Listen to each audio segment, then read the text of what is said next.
بسم اللہ الرحمن الرحیم۔ شروع کرتا ہوں اللہ کے پاک نام سے جو بہت بڑا مہربان نہایت رحم والا ہے۔ السلام علیکم بہنوں، بھائیوں اور بزرگوں۔ آج ہم گنج عنایت سرکار کی سوانحیات اور ان کے مزار کے بارے میں بیان کر رہے ہیں۔ دوستوں، بہنوں، بھائیوں اور بزرگوں، شاہ عنایت اللہ جو صوفی شاہ عنایت شاہ شہید یا شاہ عنایت آف جھوک کے نام سے مشہور ہے، 17ویں صدی کے سندھی صوفی بزرگ اور جھوک کے انقلابی تھے۔ وہ سندھ کے پہلے سوشلسٹ اور زرعی اصلاح پسند تھے۔ اسے 18ویں صدی کے اوائل میں مغل شہنشاہ فرخ سیال کے حکم پر پھانسی دی گئی تھی۔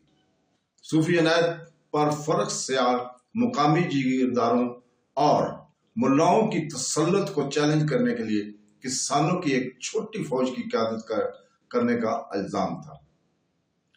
ان کا منتر جو کھرے سو گئے کا مطلب ہے جو ہل چلاتا ہے اس کا سب سے زیادہ حق پیداوار پر ہوتا ہے۔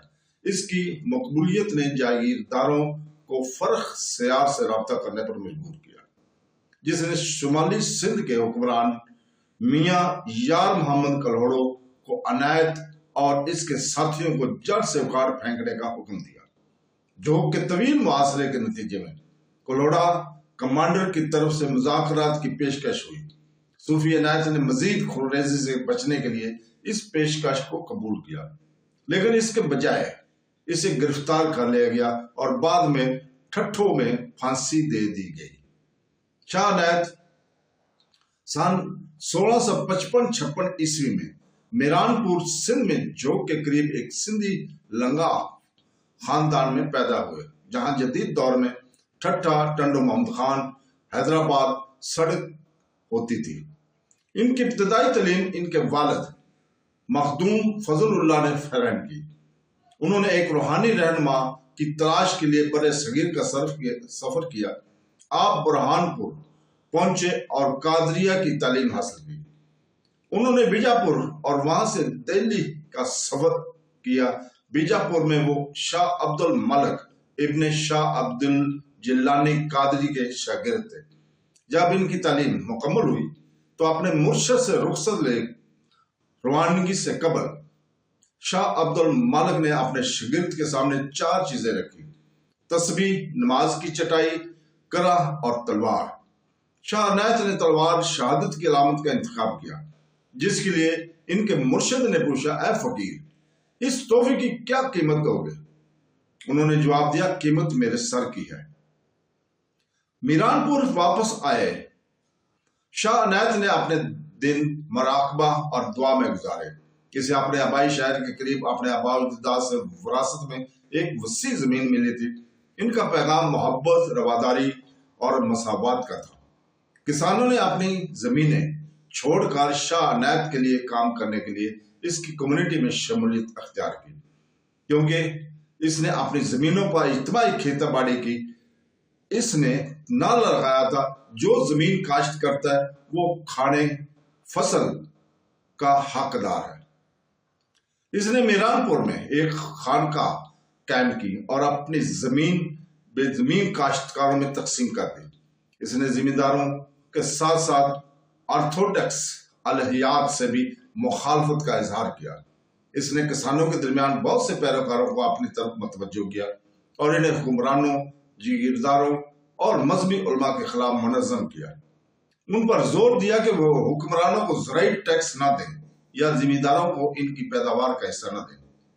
زمینداروں اور راسخ العقیدہ ملاؤں نے پھر اس کے خلاف صف راہ ہو کر ٹھٹھا سرکار کے گورنر اعظم خان سے شکایت کی کہ شاہ عنایت حکومت کا خاتمہ الٹنے کا سوچ رہا ہے، حکومت کا تختہ الٹنے کا سوچ رہا ہے۔